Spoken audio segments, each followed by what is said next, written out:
What was once a crowded four-way race for the Democratic nomination for governor in Montana is now down to a choice between two candidates, and both have deep political roots in the state. MTN's Jay Kahn zeroes in on the Democratic primary contest. Democrats have controlled the governor's office in Montana for 16 straight years. Brian Schweitzer started the current streak in 2004, serving 2 terms. Steve Bullock then followed suit in 2012, also winning 2 terms in the governor's chair. Who will Democrats pin their hopes on in 2020? It's shaping into a battle between 2 candidates who both hail from prominent Montana political families. 65-year-old Lieutenant Governor Mike Cooney was just 18 when Butte voters sent him to Helena as Montana's youngest state lawmaker in 1976. Politics have been his calling ever since. Mike Cooney has fought like hell for the people of Montana, and I have a record to show for it. In 1989, Cooney began an 11-year run as Montana's Secretary of State. He then served 8 years as a state senator, and since 2016 has been Montana's lieutenant governor. What this is all about, and what Montanans are really going to say, is who can fight the hardest for us, who knows how to get the job done, who has been tested, and I think the bottom line is they're going to come down and say the choice is Mike Cooney for governor. Mike hopes to follow in his grandfather's footsteps. Frank Henry Cooney served as Montana's 9th governor from 1933 to 1935. To rally Democratic voters, Cooney is proposing that Montana allow drug imports from Canada as a way to slash prescription drug prices.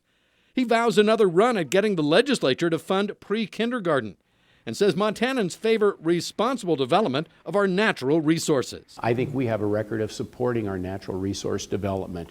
We want to do it the Montana way. We don't think people should just come in and be able to write their own rules and regulations and get away with things.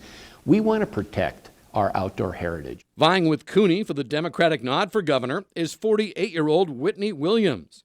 Whitney's making her first run at elected office, but comes with her own political pedigree. Her father, Pat, was Montana's longest-serving congressman until his retirement in 1997. Her mother, Carol, was the state Senate's first female majority leader. Williams sees herself as the new generation of Montana Democrats who bring new energy and expertise to the table. I have a different skill set, I have a different expertise, I have a different sensibility, and I've solved very different problems in my career, and I think that that's what Montana needs. Williams founded her own company, Williams Works, in 2003. As CEO, she advises corporations, foundations, and individuals on everything from solving complex problems to philanthropy. As governor, she vows to fight for continued access to public lands and says it's time the legislature bites the bullet to fund pre-kindergarten.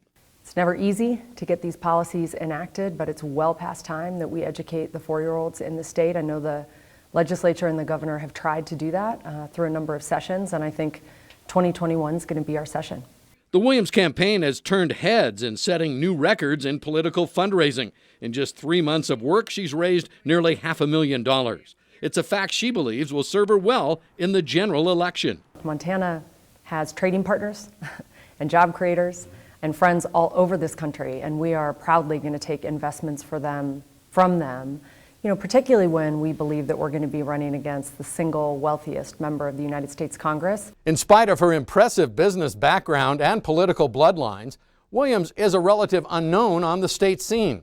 Will voters opt for a new generation of leadership, or will a familiar face like Mike Cooney, with his decades of political experience, win the day? Time will tell. In Billings, Jay Cohn reporting for MTN News.